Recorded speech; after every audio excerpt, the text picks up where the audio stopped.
Pero meron akong isa na tumatak sa isipan ko na hindi ko siya makalimutan. Bisita sila ng public health. Pinastop yung operation nila kasi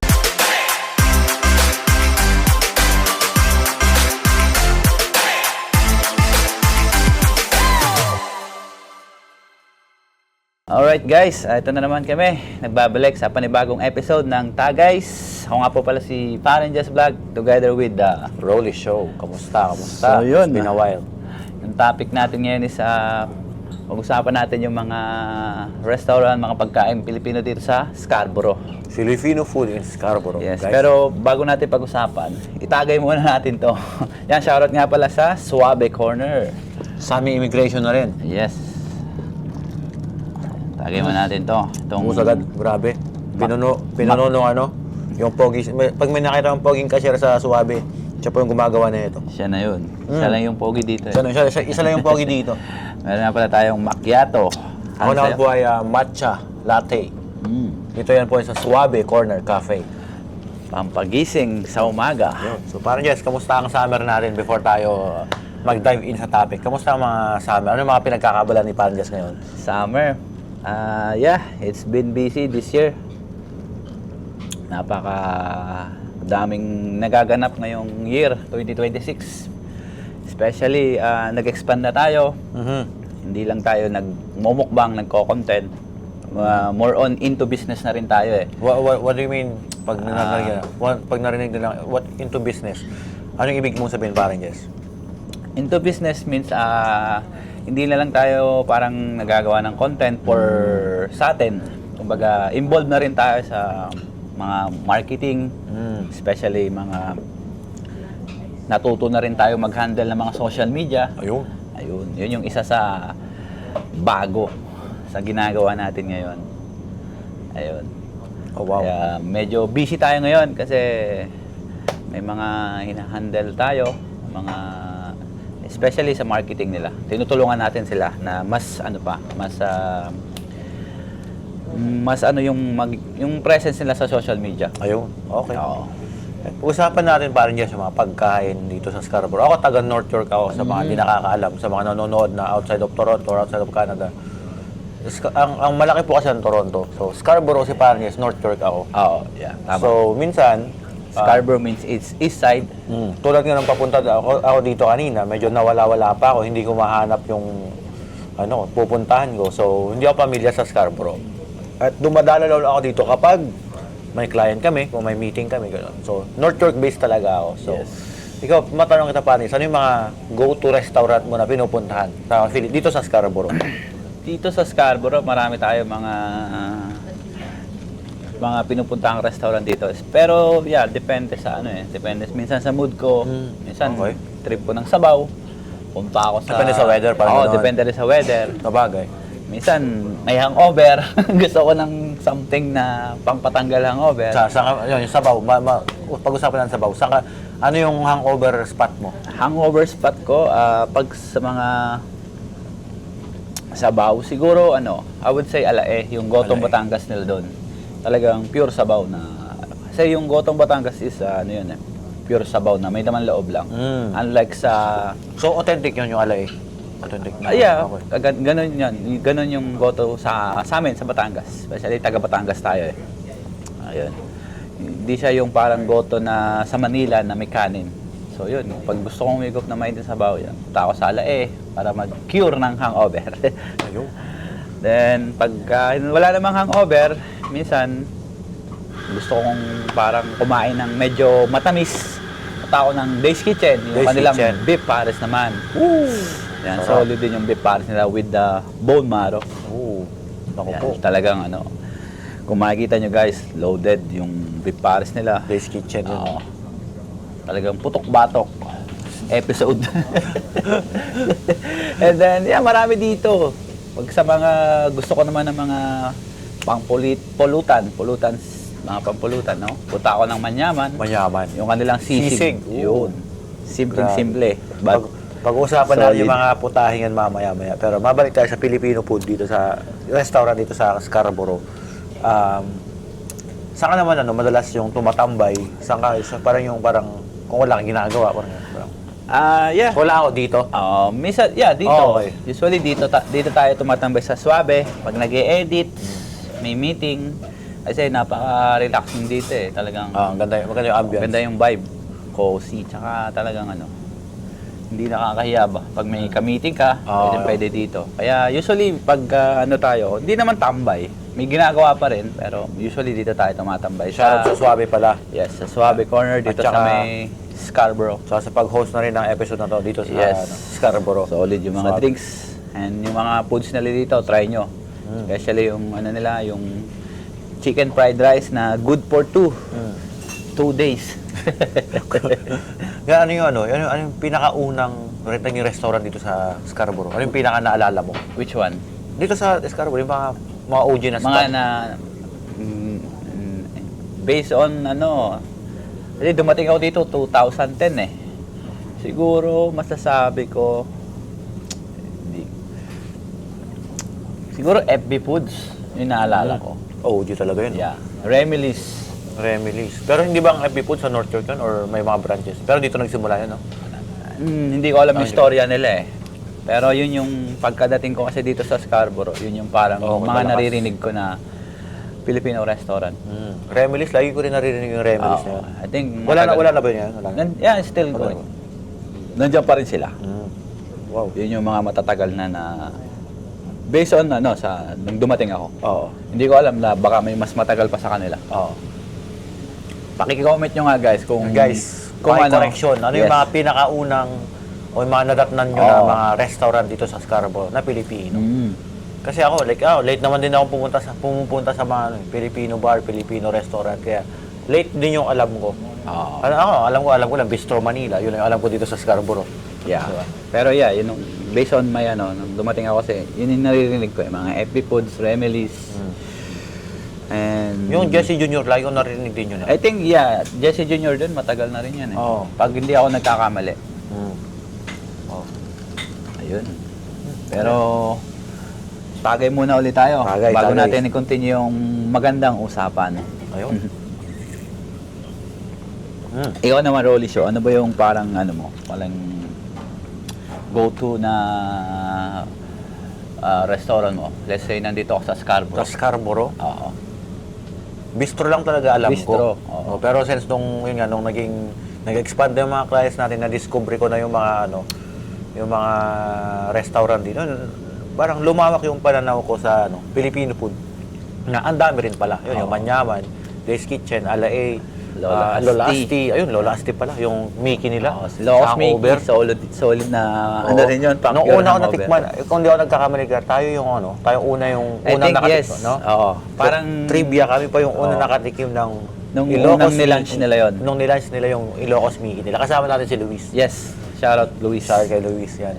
Sa time parang pinakaunang nakatikim ng Oo. product nila ng Oo. Ilocos Mickey. Ilocos Mickey, oo. That was last year. Last year, oh, grabe. Yeah, last year summer. Summer. Yeah. Yeah. So, Shout yun. out sa Lola Asti. Kung doon nyo pa natikman at na bisita si Lola Asti, dito lang din sa Scarborough. No? Yun, Try nyo yung Ilocos Mickey nila. napansin ko dito sa Scarborough, madaming Filipino restaurant, mga low-key lang. Hindi yung sikat na, alam mo doon sa Wilson, Kabalen, yung Kikos, o yung Oo. Salo-Salo, o yung Republika. Napakadami na well-known. Well-known, oo. Pero dito kasi sa Scarborough, medyo Mga low-key lang na low-key spot, lang. oo. Tahimik lang. Tahimik lang, oo.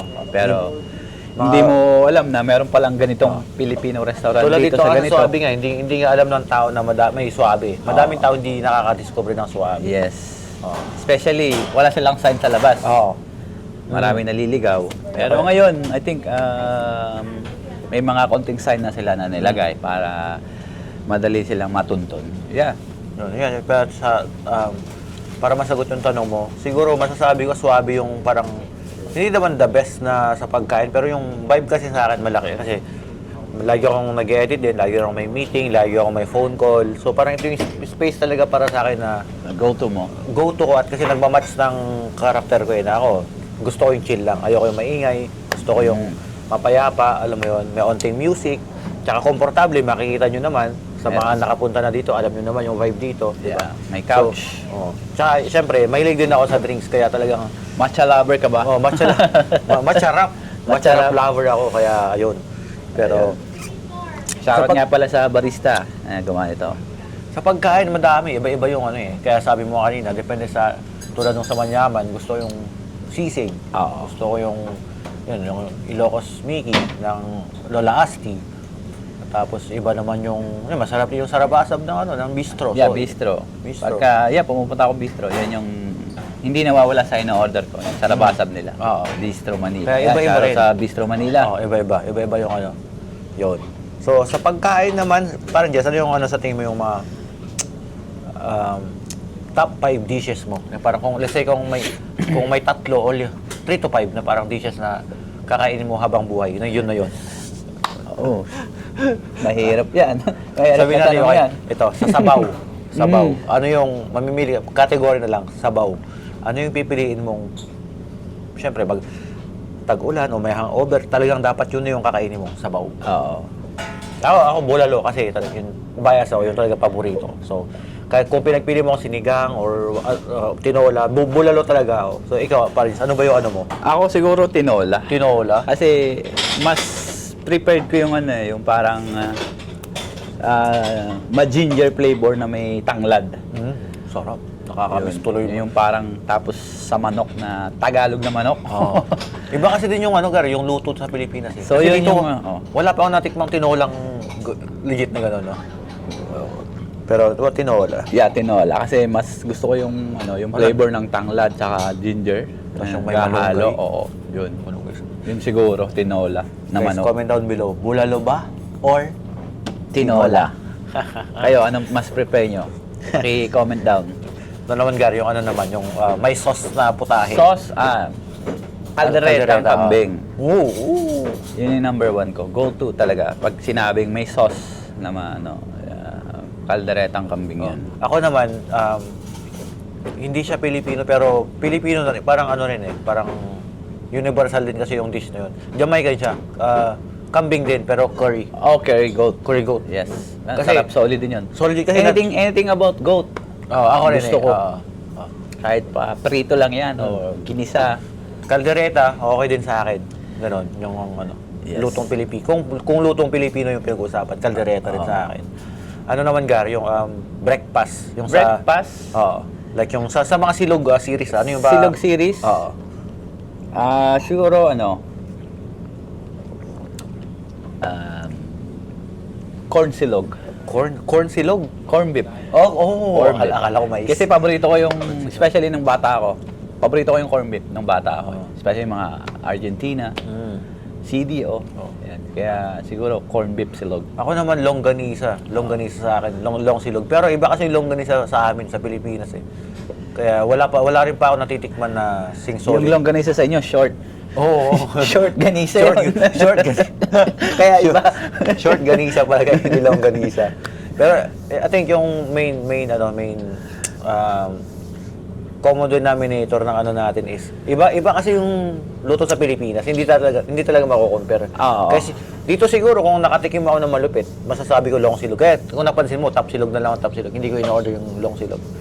Ayoko mag-expect. Pero ito naman, may iba naman. Putahe naman na yung inihaw. Ano yung inihaw na karne na parang, alam mo, yung go-to mo. Oo. Kasi ito yung pinakamahirap eh. Ano sa'yo? Karne. Karne, oo. Oo. Siguro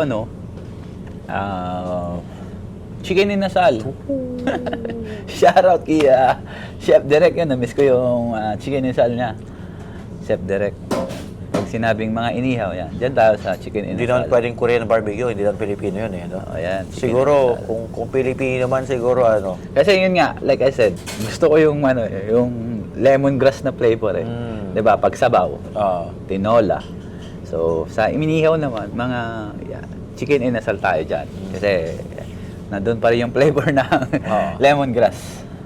Mahilig kasi ako sa mga flavor na ma-aromatic. Siguro masasabi ko chicken na rin, since sinabi mo, inasal. Siguro, inasal kasi yung paggawa nila, yung proseso. Yung proseso. Talagang nanunuot. Nakita ko yung vlog sa Bacolod talaga mismo. Talagang nakita ko yung... I think doon nagmula yung chicken inasal sa Bacolod. Talagang, Yan, pati doon yung siya pag iniihaw na, tapos pinapahiram pa rin. Talaga Kasi hindi straight, tinipid. Oo, ganda na ano. straight sa ano, sa uling. Tapos nakita ko yung pag gano'n na hiniwa na yung manok, nakita ko yung juice, andun pa rin eh. Saka slow cook lang slow cook, Oo, hindi siya Grabe. binibigla. Oo. Kasi solid. yung manok pag binigla mo, either sunog tas ilaw yung loob. Oo. Yun yung problema dyan. Kaya dapat slow cook lang. Solid. Ito naman, Gar, huling category.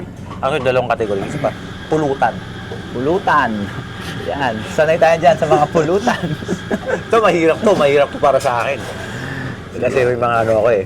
Oo, mahirap yan. Pero kung papipilian ako ng pulutan, ano yan, parang karne ba o baka o baboy, paano ba? Kahit ano, kaya Anything. mahirap. Kasi ako sisig yung go-to ko. Sisig. Pero may mga... Kaya mahirap, pero yun yung siguro kung pagpipiliin ako ng isa. Sisig. Sisig. Kasi all around yun eh. All around yun. Madaming klase ng sisig, madaming klase ng... It could be bangus sisig, Bangus, ayun. Bangus sisig. chicken, Oo. pork, Ikaw or... ba? Ano yung ano mo? Ako naman, pag pulutan, I would say kambing. Kambing na... Any luto ng kambing. Like sinampalukan, kinaldereta. Kaya sinabi ko rin yun. Kasi, pwede, ako, mahilig ko namang pulutan yung may sabaw. Papaitan. Yung papaitan. Ganun na kami sa ano. Yeah, speaking of papaitan, sa Batangas kasi, usually pag nagkakatay ng kambing, hindi pinapapaitan yung ano, yung laman loob. Usually champagne eh. Parang may sauce din siya. Na parang similar to caldereta. Kaya nung nagpunta ako dito sa Toronto, sa Canada, dito lang ako nakatikim ng Papaitan papaitan. talaga. Tapos yun, nagustuhan ko naman siya. Pero before kasi, hindi ako mahilig sa mga mapapait, especially sa ampalaya. Ayun. So, nung natikman ko, may nagluto na tropa, yun, hindi naman siya hardcore na sobrang pait. Sakto lang ba? Pero sabi nila, pag daw sa probinsya daw nila, talagang solid yung pait. Siguro. Pero kung may ano kasi, may timpla ring mapait na masarap eh. Oo, Natikman yun. ko na yun. Depende. Natikman ko na Pero- yun, Gar, tsaka yung kapag yung kakataas mo uminom sa nagganon ka, Gar, tanggal yung ano, hangover mo sa pait.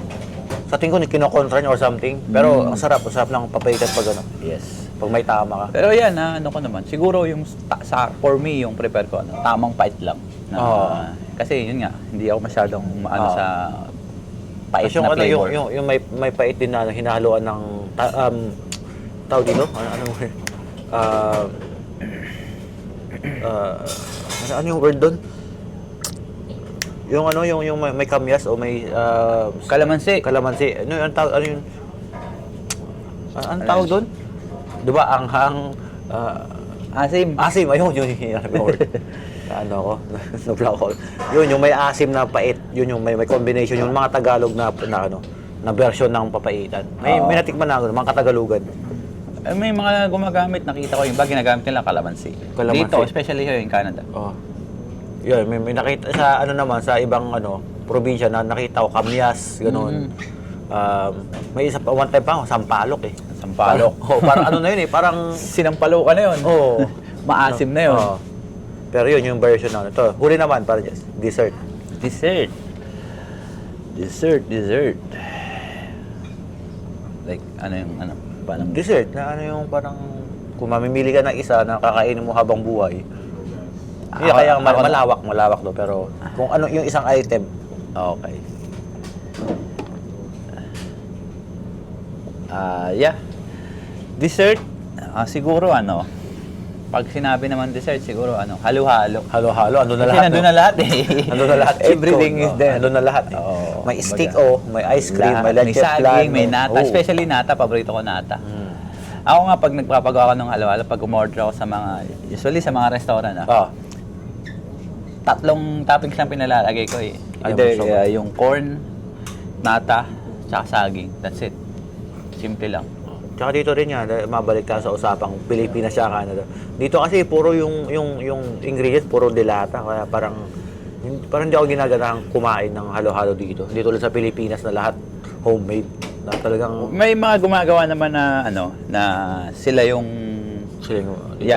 homemade din. Na sila yung nagagawa lang sarili nilang toppings. Yung mga the best. Sa Pilipinas, nakakaubos ako ng halo-halo eh. Dito, hindi masyado. Yun. So, yun. May iba naman tayo parang Jessica. May mga kwento ka ba na mga... Siyempre, madami na tayo nakatrabaho dito, na kliyente. Like Ano yung mga- restaurant or restaurant, ganyan. anything? No, yung mga restaurant, Restaurant. specifically. Stick tayo sa sa topic natin, Filipino food at saka restaurant. Ano yung mga... Kasi ikaw, naalala ko, before munti ka na rin magka-restaurant, nagpaparing just lomi ka. May mga kwento ka ba dati na sa mga kliyente natin na parang na-inspire ka o parang na-motivate ka? Yeah, marami tayong marami tayong mga narinig na storya about sa mga naging kliyente natin, especially restaurant owner, yung mga pinagdaanan nila. Pero meron akong isa na tumatak sa isipan ko na hindi ko siya makalimutan. Na sabi nila sa akin na nagkwento sila about paano sila nag-start. Nag-start sila sa apartment. And then, ayun, tuloy-tuloy hanggang nakikilala sila. Hanggang one day, na bisita sila ng public health. Pinastop yung operation nila. Kasi, syempre, alam mo naman sa apartment, wala ka mga proper tool, proper sanitary. Sa apartment sila nagsimula? Oo, sa apartment lang. So, ayun, kaya ako gusto yung kwento nila. Parang yung time na, na pinatigil sila ng public health to operate whatever they're doing, mas mas na-motivate at gumawa sila ng paraan, hindi sila tumigil. And then ngayon, meron na silang at least 3 storefront. Oh, wow. Kaya nakaka-inspire yung kwento nila. Yun. Kasi solid na napansin ko sa mga restaurant na naririnig natin, laging may ganong kwento na nagsimula sila ganito, nagsimula lang sila walang-wala, ganyan-ganyan. Tulad nito, no, Suabe, hindi natin alam, hindi na pala operating, tapos biglang, boom, balik na naman. Kaya, Speaking of Suabe, nandiyan pala yung may-ari. okay ba? Mamaya. Pero kakarating nung may-ari ng Suabe ngayon. So, shout out to Suabe ulit once again for having us here for this episode. Thank you so much. Thank you so much. And for always, accommodating us, for always taking care of us whenever we're here. At lagi rin silang sumusupport sa ginagawa natin sa Kahit community. saan. Sa Meet in Eat, grabe. Sila Meet in Eat, yeah. sila nang provide Kung ng naalala nyo, drinks. Meron silang booth doon na they provide They drinks. provide free drinks for everyone. Isipin mo, 300 na katao, libreng drinks. Yun ang tinatawag na support sa community. Yes. Na walang gastos yung tao. Pumunta lang doon. Oo, yun, solid. Solid. Oo. Yeah, speaking of Meet in Eat, ngayon, September, so may mga 6 months para mag-prepare pa. Pero kung gusto nyo nang mag-inquire, Yes. Kung interesado kayo. kung interesado kasi po, as you know, sa mga hindi pa last time, nung hindi pasok sa deadline, hindi na po namin na-accept kasi Yes. po may deadline po. Deadline So, po. kami po, fair naman po kami. First come, first serve. Kung sino yung una, sila yung una na i-entertain. So, kung interesado po kayo, kung business po kayo, small business, or kung small content creator, or small anything na within the Filipino community gusto related, nyong at gusto nyo ma-involve sa ginagawa namin, Meet in Eat 3 sa summer ng 2027. Yan, inquire lang po kayo, Meet in Eat, inquiries@gmail.com or sa mga pages namin, Meet in Eat sa Facebook at saka sa Instagram. So usually, nagpo-post naman po kami. Abangan nyo lang po yung mga post namin late this year. Late this Po-post year, po namin yan. And then, kung interesado po kayo, just... invite mo na rin sila sa Creator Circle, Car. So, yun. And by the way, guys, yun pala, ito pa, maiba tayo. Meet and Eat. Meron siyang under yung Creator Circle. May segment siya. May segment siya. Through Meet and Eat. Itong Creator Circle na ginagawa namin, kung nakikita nyo, kung updated kayo, kung nanonood kayo sa channel natin, sa YouTube, makita nyo dyan yung pinupost namin Creator Circle. So, sa mga interesado po dyan na connect sa mga kapwa content creator and together sa business owner, mag-message lang kayo sa amin kasi usually every month nagpo-post kami kung sinong mga interesado. At nandun yung form, doon kayo mag-sign up and then we will review it and then we will get back to you guys sa mga interesado. Ayun. So yun guys, Saka, ano pang hinihintay nyo? sign up Kung na kayo. small or kahit ano ka na creator, hindi ka creator na kung gusto mong ma-involve, connect, welcome na welcome po kayo. By the way, libre po yung entrance. Hindi Yes. po tayo naniningil. At saka sa Wala. mga pagkain po, libre rin po. Yes, it's sponsored By the restaurants that provided the food. kung sino po yung nag-host. Oo, yun. So yun, sa mga nagwawonder, wala pong bayad. Punta lang po kayo at mag-register. Yun po ang Yun po ang pinaka-importante. Mag-register po kayo. Tsaka i-offer na rin natin parang guest para alam din ng tao. And I think yung ibang tao may alam na, may idea na rin. So nasabi mo kanina, nagmamanage tayo ng social media, nag-handle tayo ng marketing ng mga restaurants. Yes. Tawag dito. Kung wala silang time, Ayun. pwede kayong mag-approach sa amin. One of us, Rolly or me. Message nyo kami. And then we can talk and then Yeah, we let's can- see how can we help you guys. That's it. So, kasi Especially ngayon, nowadays, kailangan, hindi naman, parang, well, I think kailangan. yes. Kailangan. Kasi, Social media kasi. social parang- media is, Ito na yung you have to kumbaga, be there. oo, You have to kailangan be mo there. Kung may business ka, especially mga restaurant. Kailangan ng presence ng Tapos wala kang business social mo. media. Kasi ang social media, libre na nga platform na nga ito eh. Kailangan mo lang pagtuunan ng pansin. Kailangan mo lang magbigay ng time. Pero especially. kung wala kang oras, kaya andito kami. Yes, nandito For kami us to take para- care of that hassle, hindi na kayo mamomroblema. Yes, kaya nga, At saka- focus na lang kayo sa business nyo. Kami At na saka- bahala. At saka ito pa, yung lagi nating pinag-uusapan parang just hands-on kami sa lahat ng mga kliyente namin. Yes, hindi lang tayo parang transaction based eh. Na parang, Yes. nabayaran mo kami, we do, ganyan, we ganyan, do ganyan. more Hindi. Oo. beyond Kasi na yun nga, pinag-usapan. Besides sa pag-handle ng social media, content creator talaga kami. So talaga So, yun yung advantage natin. Saka nakakita ng social media manager na binibisita yung store, kinokonsulta yung management, yung owner, Yes. yung alam mo yun, yung parang paano talaga tayo makakatulong. Oo, Kasi- talagang pinag-isipan natin kung At the end of the day, napansin ko sa mga social media managers o mga social media management na company, parang okay, tinake nila yung client, pero wala naman silang pakialam talaga sa client. Hindi Digital nila lang. Digital, minsan pa nga nasa Pilipinas o nasa Oo. India yung ano nila eh. Oo. Parang admin lang na hinire na parang okay, mag-post. Hindi, kami, pag hinire nyo kami social media management, hands-on. hands-on, kasi gusto namin makatulong sa business nyo. Kasi alam nyo po, pag nakatulungan namin yung business nyo, guess what? Long term yung magiging relationship natin. yes, Kukunin tama. nyo pa kami, Mm. 'di ba? Talagang at saka pag lumaki yung sales, nag-grow yung business nyo, ano, mas more potential for us. Na- More project with more us. project for us. Exactly. So, ganun 'yun. So we treat talaga na hindi lang pera-pera. Kumbaga hands-on, masasabi kong hands-on at saka talagang tinitingnan natin kung ano yung pwede nating maitulong, Exactly. yung strategy natin. Ayun. Yan. Guys, ayun at So kung may mga business kayo na wala kayong time for social media, kontakan nyo kami. Baka pwede namin kayong matulungan about your social media presence. Especially ngayon, lahat ng tao pag walang ginagawa, puro nag-scroll daw. Diba? Aminin nyo na, di ba? Kayo din naman. lahat dito, lahat. So yun guys, before natin matapos yung episode, review lang natin. Filipino food in Scarborough.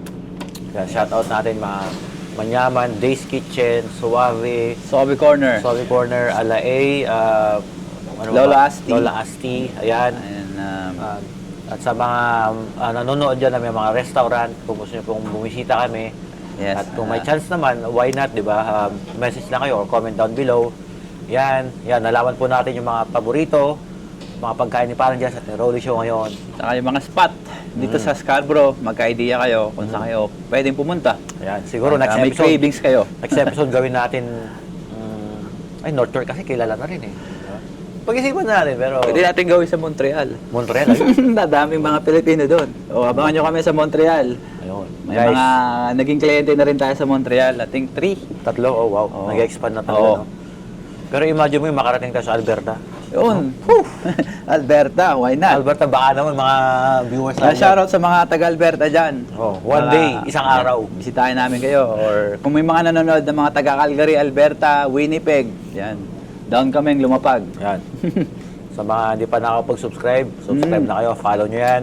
Subscribe na kayo. Like, comment, subscribe, Dito lahat. nyo lang makikita yan, yung mga long form video natin na wala sa kabilang Facebook. channel. Oo. Dito lang yan sa channel na to. Parang Jess, Parang Just Vlog with Pa- a single S. Single S, Tagays Podcast. Tagays Podcast. May iba-iba pong segment doon. May Tagays Podcast, may events, kung ano-ano. Kung makibisita nyo yung YouTube channel natin. Last na Tagay, Ayun. para sa episode. Yan. And yan, big shoutout ulit sa Suave Corner for hosting us at saka sa Solid na Drinks. Kung di nyo pa nabisita yung Suave Corner, bisitahin nyo na. At pag nabutan nyo ako dito, libre ang magpa-picture. Ayun. Yun. Libre magpa-picture. Guys, so try nyo yung kanilang chicken fried rice. Good for 2 days. 2 days. Meron din sila dito mga lomi, mga hamburger, drinks, halo-halo, at marami pang iba. Dito lang yan sa may Birchmount and Eglinton. Kung alam nyo yung... Hindi Brimley. Birchmount and Eglinton. Okay. Kung alam nyo yung Mandarin, Nagkamali ako kanina eh. yun, same plaza sila. Okay. Malapit sa Kennedy and... Kennedy Station. Kennedy Station and sa Jollibee Scarborough. Okay. Pinagkikitnaan siya. So guys, ano pang hinihintay nyo?